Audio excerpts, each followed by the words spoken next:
Bonjour à tous, bienvenue pour un nouveau tour d'Europe de la presse. Ce lundi 23 septembre 2013, on zoome d'abord sur notre pays, la France, avec l'équipe qui évoque le duel entre le PSG et Monaco qui a donné lieu à un résultat nul, un but partout.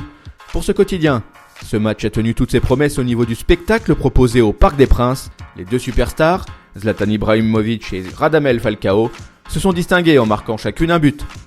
Pour sa part, le progrès revient sur la victoire de Lyon, 3-1 contre Nantes. Au passage, ce journal insiste sur le fait que les deux anciens lofters Bafétimbi Gomis et Jimmy Briand ont scoré. De l'eau a coulé sous les ponts à Gerland en ce qui les concerne. Cap vers l'Italie, le Corriere dello Sport met en avant la victoire de Naples, 2-1 sur la pelouse du Milan AC et celle de l'AS Rome 2-0 contre la Lazio. Les Partenopei et les Giallorossi se livrent un tête-à-tête en haut du classement de la Serie A avec 12 points au compteur. De son côté, Tuttosport met l'accent sur Fernando Llorente, très peu utilisé à la Juve depuis le début de la saison.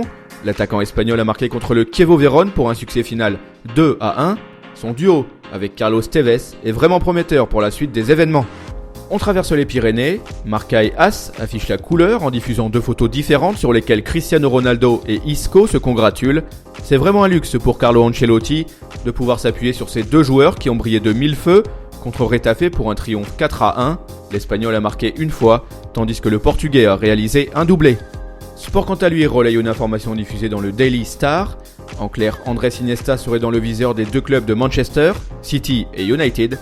Le Bayern, Chelsea et Arsenal lorgneraient aussi le milieu ibérique du Barça, qui est sous contrat jusqu'en juin 2015.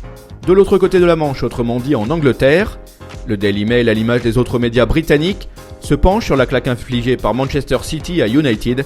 Les Citizens ont écrasé les Red Devils, 4-1. Au passage, Samir Nasri s'est illustré en étant impliqué sur les 3 premiers buts de son équipe, avant de trouver le chemin défilé.